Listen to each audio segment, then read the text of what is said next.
행복하게 사는 거는요, 다른 게 아니라 같이 사는 사람이 좋으면 행복하고 같이 지내는 사람이 싫으면 불행해집니다. 이게 참 어렵습니다. 예. 우리가 뭐 북한에 있는 김정은이가 밉다고 불행하진 않거든요. 그게 뭐 핵을 쏘든지 말걸 만들지 말든지 막 마음대로 하든지 말든지. 그런데 그냥 매일 봐야 되는 사람, 또 한 집에 있는 사람, 같이 지내야 되는 사람이 불편해지면 세상에 그것만큼 힘들고 어려운 게 없습니다. 그런데 이제 왜 같이 지내는 사람이 왜 어려워지는가 하면 큰 문제 때문이 아니라 굉장히 작은 사소한 문제 때문에 많이 좀 힘들어져요. 대부분의 문제는 의견 차이 때문에 그래요. 정확하게 얘기하면 네가 맞냐 내가 맞냐, 네가 맞냐 내가 맞냐. 그러니까 네가 틀리고 내가 맞았다 뭐 이런 것들이 자꾸 깊어지면 참 쉽지가 않습니다. 그렇다고 뭐 재판까지 갈 수는 없죠. 하지만 그런 것들이 자꾸 쌓이게 되면 우리는 내가 맞고 네가 틀리고 내가 너를 이겨먹는 건 아니지만 내가 맞음이 입증돼야 내 마음이 편하다면 사람 마음을 얻을 수가 없습니다. 사실 누가 맞느냐는 그렇게 중요한 게 아니거든요. 아주 중요한 어떤 삶의 결정사항은 있겠죠. 하지만 더 중요한 것은 누가 맞냐가 아니라 누가 소중하냐 이거죠. 누가 소중하냐. 같이 내가 함께 얼굴을 맞대고 지내는 사람이 나에게 소중하다면 나의 틀림이, 나의 다름이 그렇게 힘들지가 않습니다. 네. 그런데 그게 참 쉽지가 않은 것 같아요. 사소한 문제들은 뭐 그렇게 넘어갈 수 있어요. 그런데 사소한 문제가 아니라 지금 죽은 아들이 누구의 아들인지, 산 아들이 누구의 아들인지 이러한 논쟁은 단순히 네가 맞고 그래 내가 양보할게 이렇게 넘어갈 수 있는 문제는 아닙니다. 왜냐하면 내가 내 목숨을 걸고서라도 내 아이를 지켜야 되는 문제이기 때문입니다. 우리가 지난주에 솔로몬의 일천 범죄에 대해서 은혜를 나누었습니다. 1000마리의 번제였죠. 하나님께서 그것을 기쁘게 여기시고 네 소원이 무엇이냐고 꿈에서 물었어요. 솔로몬이 그 전까지 피해 숙청을 단행했어요. 어떻게든지 자신의 왕권을 강화하고 조금이라도 왕권의 틈이 보이면 그 주변에 있는 세력들이 어떻게든지 피해 정변을 일으키는지를 본인이 누구보다 잘 경험했기 때문에 형이라 할지라도 선대왕에서부터 계속 이어왔던 수많은 개국 공신이라 할지라도 왕권의 강화에 있어서 걸림돌이 된다면 그는 정에 얽매이지 않고 과감하게 사람들을 숙청하였습니다. 하나님께서 네가 뭘 원하냐, 마음의 소원이 무엇이냐 물으면 당연히 하나님 제 왕권을 지켜주십시오. 제 왕권을 강화시켜 주십시오. 그래야 제가 흔들림 없이 국정을 운영하고 백성들을 잘 인도할 수 있을 것입니다. 라고 하는 것이 맞는데 솔로몬 하나님 앞에 자신의 정적을 원수를 제거하거나 자신의 왕권을 강화하거나 부귀와 영화와 건강 그 어떤 것도 구하지 않고 하나님이 내게 주신 소명, 저 양떼들, 저 백성들을 내가 잘 인도하고 판단할 수 있도록 하나님의 지혜를 주시되 무엇보다 내가 가지고 있는 생각과 나의 머리와 나의 지혜가 아니라 하나님의 음성을 잘 들을 수 있는 마음을 달라고. 그 얘기를 듣자 하나님 마음이 참 들었습니다. 역시 지혜비 다윗과 같은 마음이 있구나. 하나님 마음에 솔로몬의 그 진실 어린 소원이 마음에 들었습니다. 그래서 하나님이 그래 내가 너에게 지혜를 주고 네가 구하지 아니한 모든 것들을 다 내게 주노라 하고 지난주에 말씀이 끝났는데 오늘 본문 바로 그때라고 그래요. 하나님께서 이렇게 지혜를 주신다고 약속하신 바로 그때 솔로몬에게 두 여인이 재판받으러 찾아왔습니다. 우리가 잘 알고 교회 안 다니는 사람도 솔로몬의 재판하면 나오는 어릴 때 동화에 나오는 그런 이야기죠. 그러니까 여러 가지 사정으로 몸을 팔아서 생계를 유지하는 창기 두 여자가 한 집에 살았어요. 다른 가족은 없었는 모양이에요. 그렇게 두 여자가 살다가 비슷한 시기에 아이를 갖게 되고 비슷한 시기에 출산을 하였는데 둘 다 공교롭게도 아들이었어요. 이거는요, 굉장히 이 창기에게는 마치 삶의 희망이 생긴 것이었어요. 히브리 여인들이 이 조선 민족과 비슷해서, 한민족과 비슷해서 정조나 정조관념이나 뭐 이런 것들이 굉장히 가부장적에서 엄한 것이에요. 예. 그럼에도 불구하고 여인이 남편이 없거나 아니면 자신을 부양할 아들이 없을 때 자신의 생계를 이어갈 수 있는 수단이 전무한 시대에 유일한 것은 자신의 몸을 매매로 생계를 이어가야 될 상황이라는 거예요. 그런데 아들이 생겼잖아요. 아들이 생겨서 창기는 짐승보다 못하는 취급을 받는 삶이었는데 이제는 나도 아들이 생겼으니 이 아들이 자라면 나도 사람처럼 살 수가 있는 것입니다. 그러니 얼마나 큰, 단순히 아이를 낳는 것도 굉장히 큰 기쁨이지만 그 아들이 생겼다는 것은 말로 다 할 수 없는 기쁨이었을 거예요. 그런데 자다가 각각의 아이를 품고 자다가 한 여인이 자기 아들을 깔고 뭉개서 아이를 죽였습니다. 죽인 것이 아니라 아이가 그렇게 어린 아이가 아마 그렇게 했는 모양이에요. 그래서 깜짝 놀라 나중에 보니까 자기 아이가 죽은 걸 보고 옆에 있는 여인의 산 아들을 자기 품으로 끌고 오고 죽은 자기 아들을 그 여인의 품에 안겨주었습니다. 아침에 이 여인이 일어나 보니까 아기의 젖을 물리려고 보니까 아기가 죽어 있는 거예요.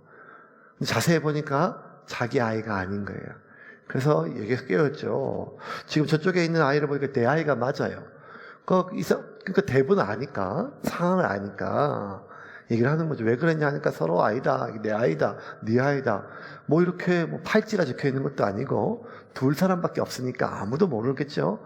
그러다가 결국 솔로몬 왕한테까지 재판까지 왔고 서로 재판한테 똑같은 얘기를 하니까 솔로몬이 우리가 잘 아는 것처럼 칼을 가져다가 반을 잘라서 반쪽씩 나눠주라 하니까 그 아이의 친모가 그러지 마라, 차라리 저 여인에게 주라 했을 때 솔로몬이 이 여인이 진짜 엄마다, 그 아이를 그 어미에게 넘겨주어라 하고 이 재판에 대한 이 솔로몬의 지혜를 보고 이스라엘 모든 백성들이 이는 하나님의 지혜다 하고 끝이 나요. 이제 오늘 그게 전체 사건의 개요예요. 이걸 보면 당시 여러분 모든 사람들이 다 왕 앞에서 재판받지는 않았어요. 그 지방 관리들이 각 지방마다 관리들이 있었고 재판을 맡았어요. 이게 이미 솔로몬 시대는 벌써 사울 왕, 다윗 왕, 솔로몬 왕, 벌써 세 번째 왕이기 때문에 이스라엘은 나라의 형태와 조직 이런 것이 다 완성되었기 때문에 굳이 왕이 모든 백성들을 그렇게 재판할 필요도 없었고 재판할 수도 없었죠. 모세가 출애굽 당시에 하도 사람들끼리 분쟁이 많아가지고 그 재판하다가 그 병이 났지 않았습니까? 예. 그거 막 그냥 50부장, 100부장 이렇게 세워가 10부장 배워가지고 너희들이 그렇게 각각 그 사람들을 판단을 해주고 갈등이 생기면 좀 중재를 좀 해주라. 그렇게 50부장, 100부장 이렇게 생겼던 것처럼 이미 그 나라의 지방 관리들이 다 형성이 돼 있었습니다. 근데 이 재판은요, 그 지방에 있는 관리, 하급 재판에서도 해결하기가 굉장히 어려운 사안이었어요. 왜냐하면 첫 번째, 목격자가 없어요. 목격자가 없어요. 두 번째는, 그러면 유일한 두 사람의 진술에 의해서 판결을, 심리를 해야 되는데, 두 사람의 진술이 서로 상반돼요. 근데 상반되는데 아이를 무슨 유전자 검사할 수 있는 것도 아니고 자세히 봐도 걔가 걔고 걔가 걔인 것 같은데. 그리고 분명한 거는 벌써 이게 지방에서부터 올라왔기 때문에 죽은 아이를 계속 시체를 가지고 올라올 수는 없는 거예요. 이미 다 부패했겠죠. 버려졌구나. 그렇다면 뭐 이렇게 아이가 알 수 있는 게 없겠죠. 그래서 솔로몬 입장에서도 이게 사실 서로 상반된 진술에서 판결을 내리기 어려운 상황입니다. 그렇다면 지금 이 재판의 논쟁은 뭔가 하면 이 아들이 누구 건가요? 이 아들이 누구 건가? 지금 네 거냐 내 거냐 이 문제예요. 사실 정확하게 얘기하면 이게 좀 표현이 그렇지만 재산상의 문제입니다. 자신의 노후의 삶의 문제고 여러 가지 문제, 삶의 질에 앉을 수 있는 그런 문제, 소유에 대한 문제, 소유에 대한 문제. 그런데 이 아들이 누구의 것이냐라고 하는 이 재판을요, 솔로몬은 어떻게 진행하는가 하면 이것이 누구의 소유인가를 진행하는 게 아니라 둘 중에 누가 진짜 어미인가예요. 어미의 자격이 있는가. 이게 핵심입니다. 이 아이가 누구의 것이냐가 아니라 누가 진짜 어미인가. 이것이 하나님의 지혜로 세상을 바라보는 관점이라는 거예요. 그럼 한번 봅시다. 먼저 이 사건들 한번 천천히 살펴볼게요. 아이가 이제 서로 이렇게 깔고 뭉개서 죽었다고 하는 것들은 서로 진술인데, 이제 실제로 그거는 보지 못했겠죠. 그러면 이제 실제로 산 아이의 진짜 엄마의 진술을 좀 봅시다. 21절입니다. 21절 같이 읽겠습니다. 아침에 내가 내 아들을 젖먹이려고 일어나 본즉 죽었기로 내가 아침에 자세히 보니 내가 낳은 아들이 아니더이다 하매. 예. 그러니까 여러분, 내가 낳은 아이가 아니다. 자기 아들을 알아보는 게 어떻게 보면 당연한 것 보이는데, 이거 지금 태어난 지 얼마 안 된 아이예요. 두 번째는요, 이 두 여자가 전업주부가 아니란 말이에요. 하루 종일 산후조리원에서 내 아이 얼굴만 쳐다보고, 어이구, 귀도 닮았네, 눈도 닮았네, 이런 거 털어맸네, 이렇게 할 수 있는 상황이 아니란 말이에요. 뭔가 하면, 옛날에 저희 어머님들, 할머님들 얘기하면, 밤매다가 애 놓고 나서도 저녁에 밭을 매일 또 왔다. 믿을 수 없는 얘기지만 사실 같기도 하고, 저희 어머님이 8을 낳았다 그랬어요. 8을 낳았다 그랬는데, 저 위에 바로 형이 7번째예요, 7번째. 대부분 집에서 낳으실 때, 집에서 8 다 낳았는데, 근데 저희 어머님이 7번째, 저희 위에 바로 형 위에 4살 많은 형 낳았을 때, 자다가 배가 아파가지고, 아버지를 깨웠대요. 너 아버지요? 이래 불렀거든요. 너 아버지요? 배가 이상해요. 그랬더니만 아버지가 일어나자마자 그걸 듣고 화장실에 가셨대요. 네. 아버지가 일어나면 습관적으로 화장실에 가신대요. 화장실에. 그래서 화장실에서 볼일을 보고 오니까 벌써 다 났대요. 네, 화장실에서. 그러면서 제 어머님이 네 형은 그렇게 수월하게 낳았다. 이렇게 벌써 7번째 낳으니까 그냥 저절로 나오더라. 이렇게 얘기를 하시던데. 사실, 옛날 어른들은 그렇게 할 수 있지만, 사실, 그게 삶의 고단함이 묻어있는 이야기잖아요. 네, 먹고 살기 힘들고, 그렇게 지금처럼 아이 하나 낳으면, 낳는 것뿐만 아니라 그 아이 하나 기르는 것도 한 가문과 두 가문이 다 동원돼야 기를 수가 있잖아요. 요즘 애기 엄마들은 힘들어 하니까요. 근데 이제 그 당시에는 그게 아니라는 거예요. 특별히 두 여인은 창기였어요. 그러니까 먹고 살려면 손님을 받아야 돼요.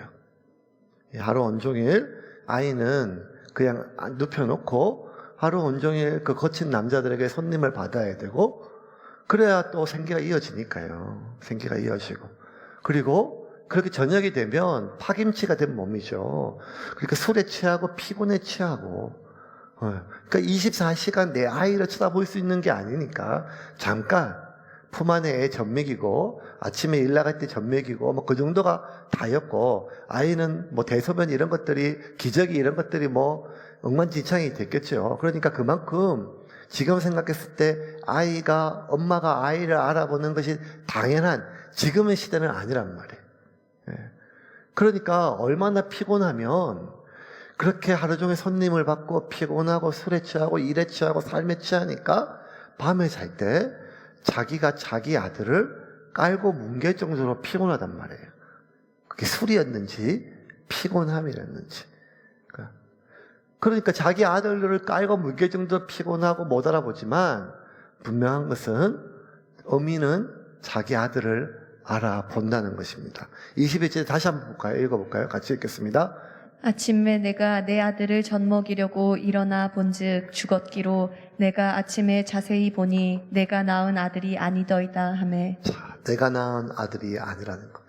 여기서 중요한 건 여러분, 어미는 자기 자식의 얼굴을 봅니다. 어미는 자식의 얼굴을 봐요.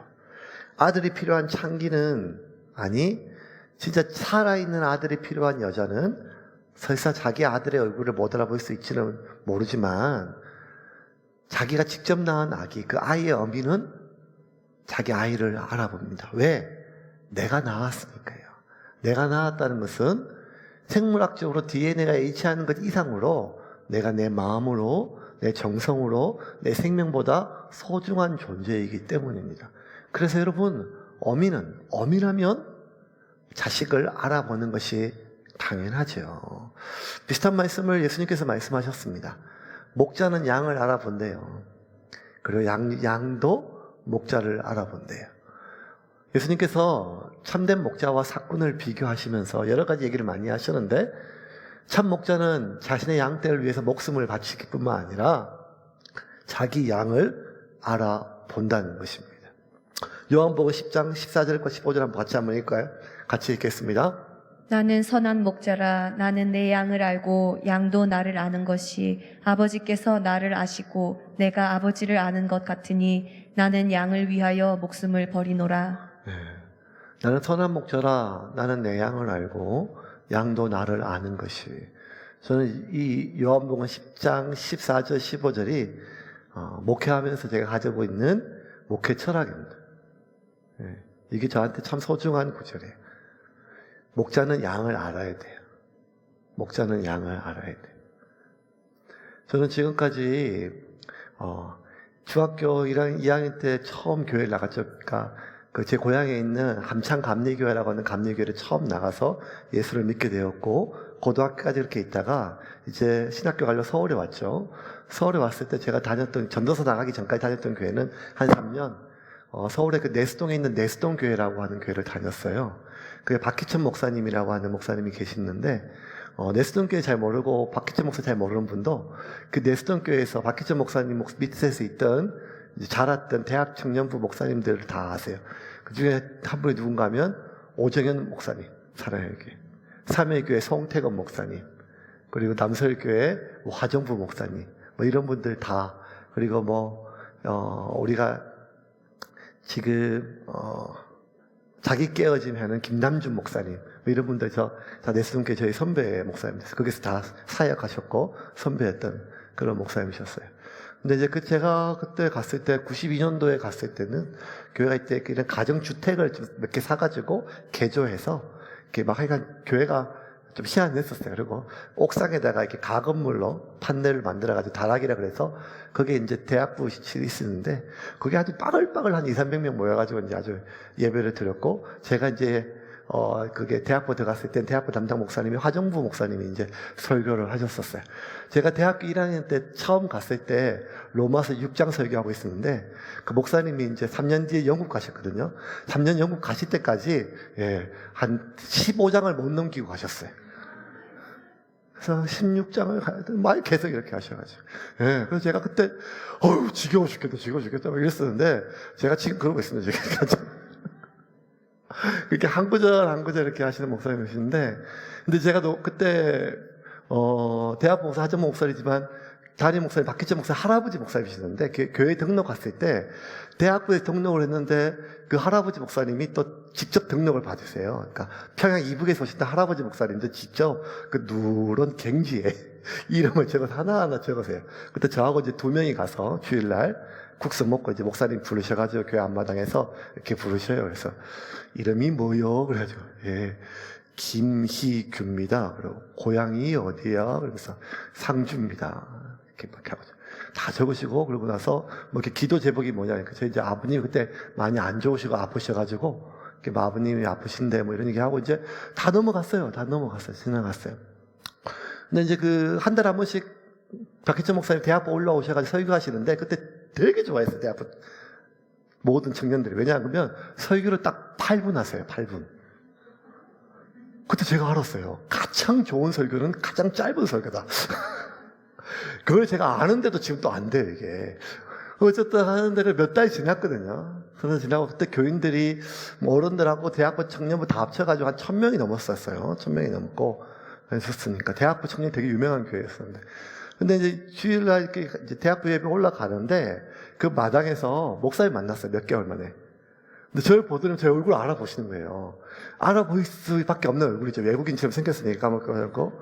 근데 제가 깜짝 놀란 게 뭔가 하면 첫 마디에 저한테 이렇게 하셨어요. 상주에서 온 촌놈 김희규. 아버지는 어떠셔? 그런 거예요. 저는 그때 대학부에 있는 그 3년 동안 있어도 대학부에 있는 제 그 같은 학생들 이름도 잘 몰랐거든요. 그냥 다른 부서예요. 다른 전혀. 근데 상주에서 올라온 촌놈 김규 아버지는 어떠셔? 그런 거예요. 그때 제가 너무 그냥 평생에 이렇게 지워질 수 없는 각인이 된 거예요. 네. 목자는 양을 알아요. 목자는 양을 알아요. 교회가 아무리 크고 사람이 아무리 많고 그게 중요한 게 아니라 목자는 양을 아는 것이 중요합니다. 그래서 저도 지금도 아주 이름을 외우려고 애를 쓰고 조금이라도 자녀라도 뭐도 하면 이름 외우고 기도에 한 번이라도 매일 불러보려고 애를 써요. 왜냐하면 목자는 양을 알아야 되니까요. 우리 교회 오든 안 오든 어쨌든 목자는 양을 알고 양의 형편을 살펴야 되니까요. 그게 목자거든요. 근데 목자가 그 정도라면 어미라면 어떨까요, 여러분? 아비라면 어떨까요? 당연히 아비와 어미라면 자기 자식을 알아볼 수밖에 없지 않겠습니까? 오늘 이 본문의 친모는 자기 자식의 아들을 얼굴을 당연히 알아보겠지요. 어미는 알아봐요. 근데 창기는 아닙니다. 창기를 볼까요? 창기의 이야기를 한번 들어봅시다. 22절. 둘 다 창기지만 제가 그냥 그 표현상 그냥 살아있는 아이의 어미를 어미라 하고 다른 여인을 창기라 부르겠습니다. 창기의 진술을 보겠습니다. 22절입니다. 같이 보겠습니다. 다른 여자는 이르되 아니라 산 것은 내 아들이요 죽은 것은 내 아들이라 하고 이 여자는 이르되 아니라 죽은 것이 내 아들이요 산 것이 내 아들이라 하며 왕 앞에서 그와 같이 쟁론하는지라. 자, 우리는 이 일의 전모를 이미 다 아는 상태에서 이 본문을 보잖아요. 그러니까 이 아들은 이미 죽었어요. 그리고 버려졌는지 어땠는지 모르겠죠. 그런데 이 창기는 계속 뭘 얘기하면 산 것은 죽은 것은 산 것은 죽은 것은 이 아들이 지금 이 창기가 지금 계속 주고 주장하는 건 뭔가 하면 산 것, 내 것, 죽은 것, 네 것, 네 것, 내 것, 산 것, 죽은 것 이거밖에 없어요. 어미는 계속 내 아들이에요, 내 아들.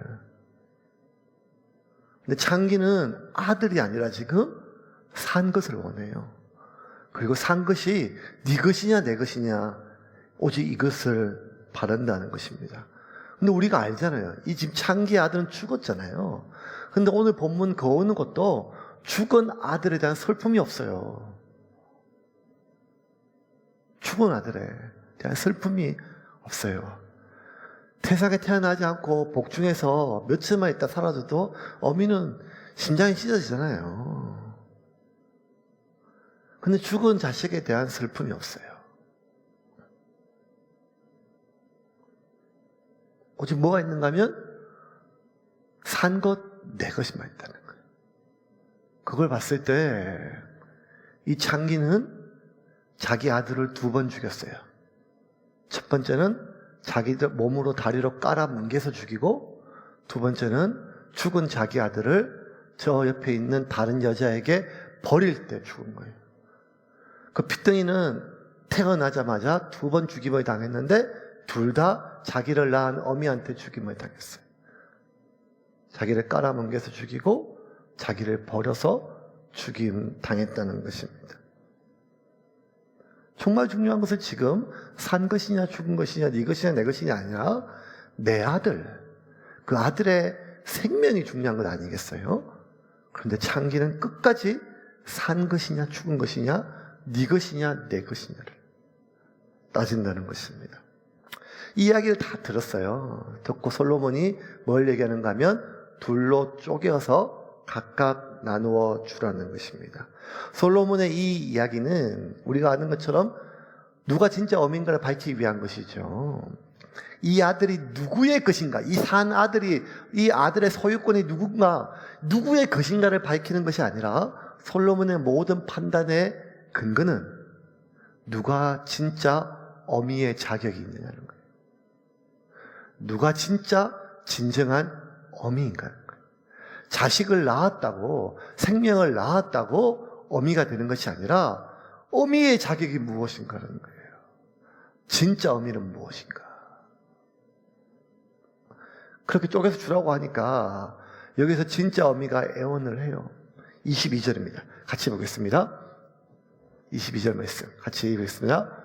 다른 여자는 이르되 아니라 산 것은 내 아들이요 죽은 것은 내 아들이라 하고 이 여자는 이르되 아니라 죽은 것이 내 아들이요 산 것이 내 아들이라 하며 왕 앞에서 그와 같이 쟁론하는지라. 예, 그렇게 하고 26절 그렇게 쟁론하던 사람이 26절에 이제 이렇게 쪼개서 주라고 하니까 이렇게 말씀하십니다.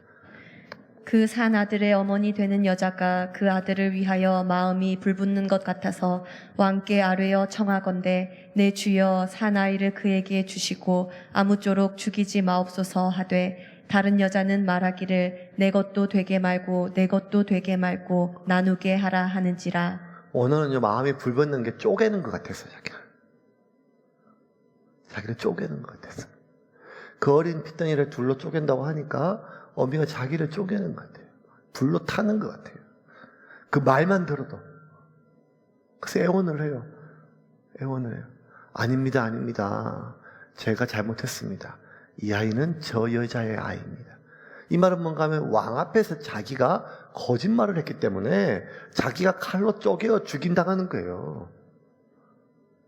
감히 창기가 왕에게 거짓말을 했으니까요. 근데 이 말은 자기를 칼로 쪼개고 이 아이는 살려주라는 거예요. 이게 어미의 마음입니다. 근데 그 창기는요, 뭐라고 했는가 하면, 맞다, 그렇게 해라, 그렇게 해라. 그냥 누구 떡 사질 수 없으면 지금 쪼개가지고 네 것도 아니고 내 것도 아니게 해라. 이 말은 내가 가질 수 없으면 너도 가질 수 없다는 거예요. 아니, 내가 가질 수 없다면 쪼개든지 죽이든지 말든지 상관이 없다는 거예요.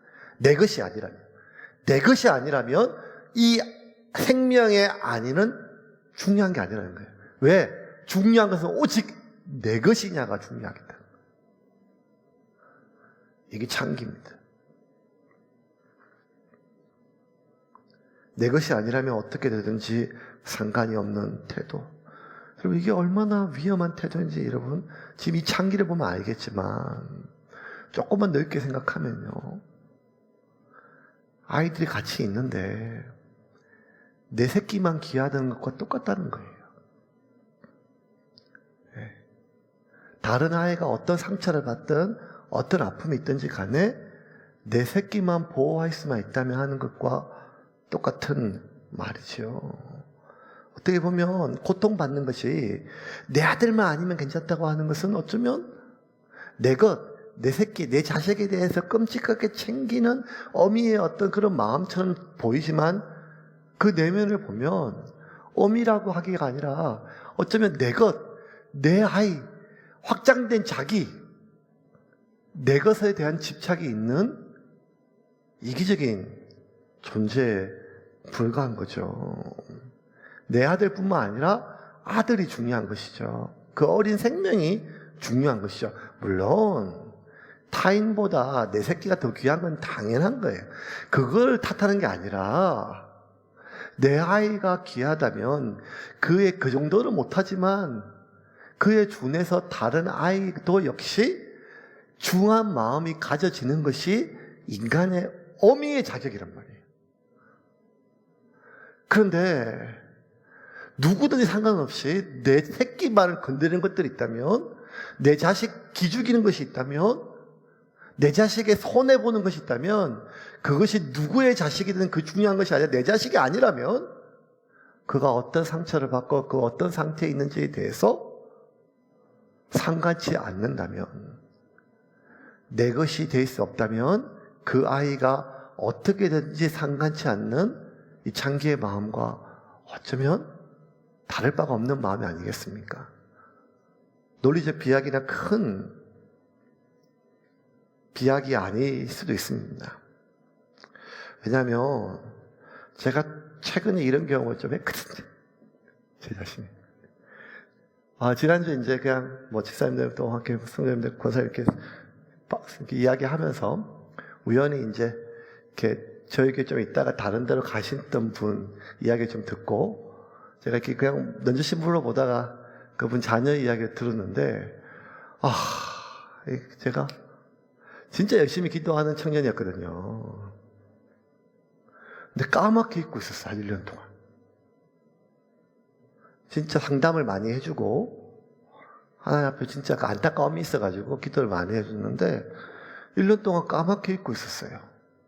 차 타고 오는데 마음속에 어떤 마음이 드는가 하면 내가 기도한 것은 한 영혼을 위해서 기도한 게 아니라 내 교인, 내 것을 위해서 기도했구나. 이런 자책이 들었어요. 물론 눈에 안 보이면 마음에서도 멀어진다는 말이 있어서 그럴 수 있지만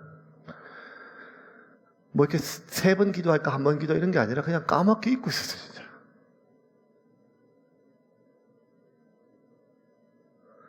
영혼을 위함도 아니고 양을 위함도 아니고 내 것을 위한 기도였구나. 청년 사역을 오래 해서 제 카톡에 옛날에 모토가 뭐였는가 하면 한 20년 정도 이 땅에 청년 부흥이 있으리라. 그럼 제가 완전히 그냥 청년 사역에 미쳐가지고 맨날 청년 부흥, 이 땅에 청년 부흥이 있으리라, 이 땅에 청년 부흥이 있으리라. 진짜 20년을 반 미쳐 있었어요. 청년들 맨날 집에 데려오고 막 밥 먹이고 24시간. 오죽하면 하민이 태어나가지고 장모님이 안 계시니까 이제 처형댁에 집사람이 몸풀러 갔는데 첫째 애가 태어났다고 권사님들이 집사님들이 돈을 얼마나 많이 찔러주시는지 신나가지고요 2달 동안 진짜 돼지갈비를 청년들하고 한 300만치 먹은 것 같아요. 다 주게 애 다 키우고 나서 집사람이 오더라고요. 아니 교인들이 애 크고 나서 그렇게 이뻐했는데 애 기저귀 이런 게 안 들어온다고. 제가 다 받아가지고 돈으로 달라 해가지고요. 다 당구비 세고 PC방 가고 돼지갈비 진짜 돼지를 진짜 한 50마리 먹은 것 같아요. 다 지금. 그렇게 하고 애 자랄 때도 진짜 그냥 반 미쳐 있어가지고 오죽하면 하민이가 막 말할 때 전화해가지고 아빠 그러면 하민아 그러면 그 하민 어린 것이 우리 집에 신방 오세요 이러죠. 영진이가 어릴 때 아빠 오늘 자고 가 이렇게 얘기할 정도. 지가 잘 때 나가고 잘 때 들어왔으니까 반 미쳐 있었어요 그때. 그래서 얼마나 미쳐 있었는가 하면 그래서 막 그냥 운동할 때 집에서 이렇게 사이클 있잖아요 사이클 그거 할 때도 그냥 청년 부흥 막 이런. 진짜 저 청년에 반 미쳐 있는 줄 알았었어요. 그러니까 여러분 세운교회 개척하고 나니까요. 어느새 눈 떠보니까 청년보다 아줌마 할아버지들이 많고요. 그러니까 이제는 청년들 저를 안 좋아해요. 은찬이도 저를 안 좋아하고 다성교원 애들도 안 좋아하고 초등학교만 들어가다 저를 안 좋아하는데 애들이 어르신들 저를 긍휼히 여기시는데 근데 어느 순간 보니까요 그냥 제 머릿속에 뭐가 있는가 하면 세움교회만 있어요. 세움교회만. 하루 종일 교회 목양실에 앉아가지고 이렇게 해볼까 저래 해볼까 교인들 전화하고 뭐하고 하루 종일 세움교회만 있어요. 그러니까 제가 한 20년을 하나님 앞에 이 땅의 청년 부흥을 위해서 살았다고 생각했는데 내가 보니까 이 땅의 청년 부흥 그 자체가 아니라 그 청년 부흥을 제가 이룩하는 것이 제 소원이었던 것 같아요. 내 것이었었어요. 청년 부흥 자체가 목적이 아니라 그 청년 부흥이 내가 이룩하는 것. 내 것이 아니라면 그렇게 간절하지가 않아요. 까맣게는 아니지만 마음속에 잊고 있단 말이에요. 내 교회를 위한 건 여러분 내 것을 위한 거예요. 교회를 위한 것은 그 교회가 그리스도의 몸이기 때문에 귀한 것입니다. 내 교회는 하나님이 나에게 주신 소명이기 때문에 귀한 것이죠. 물론 내 교회가 더 귀한 거 당연해요. 근데 지금 말하는 건 뭔가 하면 내 교회만큼만 아니더라도 내 교회가 귀하면 이 땅의 교회가 귀해야 되는데 그렇지 않는다면 내 교회를 위함이 아니라 내 것을 위함이 아니겠습니까? 그래서 우리는 오늘 본문을 비춰봐서 이 아이가 누구의 것이 이게 아니라 하나님이 지금 솔로몬의 기도에 하나님이 마음에 들어 하셨잖아요. 솔로몬의 소원이 하나님의 마음에 들어 하셨거든요. 그게 뭔가 하면 솔로몬이 내 것을 구한 것이 아니라 하나님의 것을 구했기 때문이에요. 그래서 내 왕권을 강화하는 것, 그게 아니라 하나님 볼 때 이놈이 왕의 자격이 있는지 없는지를 보신 것이죠. 그렇다면 여러분 누가 어미인가 하면 내 자식에 대해서 집착하는 것이 어미가 아니라 그 자식의 하나님의 형상을 기억하고 그 자식의 하나님의 뜻대로 이루어지기를 바라는 것이 어미의 마음입니다. 여러분 잘 기억하세요. 오해하지 마시고요. 진짜 어미가 이 아이 쪼개려고 할 때 자기를 쪼개라더라도 이 아이를 쪼개지 마라 그랬잖아요. 네. 어미가 아닌 여자는요, 이 자식이 중요한 것이 아니라 산 것이 중요해요. 살아있어야 자격이 필요하니까요. 그런데 우리가 자식 키우다 보면요, 자꾸 내가 가졌던 기대가 깨질 때가 있어요. 내가 가졌던 마음이 깨질 때가 있어요. 요렇게 자라주기를 바라고, 요렇게 생각해 주기를 바라며, 요렇게 대해 주기를 바라고, 요렇게 말해 주기를 바래. 그런 그림이 없는 사람이 어디 있겠어요. 근데 여러분, 하나님이 한 생명을 보내실 때는요, 우리가 사형리의 첫 번째가 뭔가 하면 하나님은 당신을 사랑하시며 당신을 향한 놀라운 계획을 갖고 계시다는 거잖아요. 한 생명이 세상에 태어날 때는 하나님이 그 세계에 생명을 주셨을 뿐만 아니라 그에 대한 놀라운 계획, 하나님의 계획과 섭리가 있다는 말이에요. 그러면 그 누구도 그 어린 영혼의 삶의 미래에 대해서 밑그림을 그려서는 안 돼요. 왜? 오직 하나님만이 그려간다는 것입니다. 그런데 우리는 내가 볼 때 이게 아닌 것 같으면 자꾸 쪼개고 싶어요. 잘라내고 싶고, 이렇게 보면 이거는 이 험악한 세상에 안 될 것 같고, 좀 더 뭐가 준비되고 뭐 필요한 것들 많은 것들이 다 있죠. 그러면 내 기대에 안 차면, 내 마음에 안 차면 어떤 부분에 있어 내 안에 있어서 내 자식이 있어서 자꾸만 그 부분들을 잘라내고 깨어내고 부서뜨리고 싶은 마음이 그 아이 생명이 아니라 내 눈에 드는. 여러분, 중요한 것은 내 것이 아니라 그 아이의 생명이고, 하나님이 반드시 하나님의 섭리 가운데 인도하실 줄을 믿으시길 바랍니다. 그걸 믿고 좀 불안하지만, 좀 어렵지만 하나님께 던져주는 거예요. 던져주는 것. 그리고 하나님이 인도하실 수 있도록, 하나님이 인도하실 수 있도록 기도하고. 왜 그런가 하면 14세 이후로는 부모가 그렇게 영향력이 없습니다. 또래 집단이 제일 영향력이 있고, 그 다음에 영향이 있는 것은 부모가 아니라 부모가 가지고 있는 돈이 영향력이 있습니다.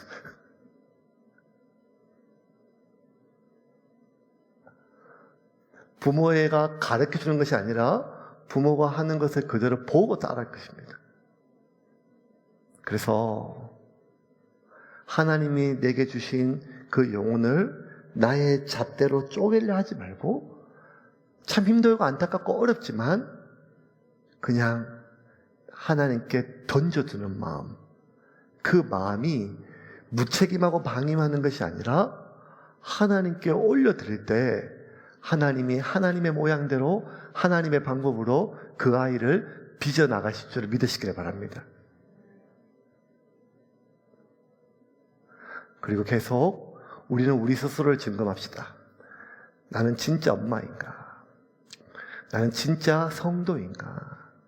내 것, 내 교회 이게 아니라 나는 진짜 지금 내가 너를 위해서 그렇다, 교회를 위해서 그렇다, 하나님을 위해서 그렇다 하지만 진짜 그것이 너를 위한 것인가, 자녀를 위한 것인가, 가족을 위한 것인가, 교회를 위한 것인가 아니라 내 것을 위한 것인가를 내가 스스로를 바라보고 날마다 나 자신을 쳐서 복종하고 자기를 부인하고 나를 내려놓아 내 것이 아닌 하나님의 것을 추구하는 여러분이 되기를 주님의 이름으로 축원합니다.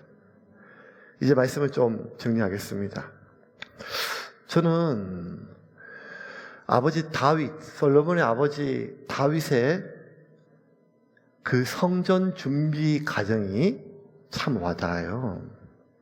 왜냐하면 다윗이 하나님을 위해서 성전을 짓겠다고 했던 그 마음이 진심이었잖아요.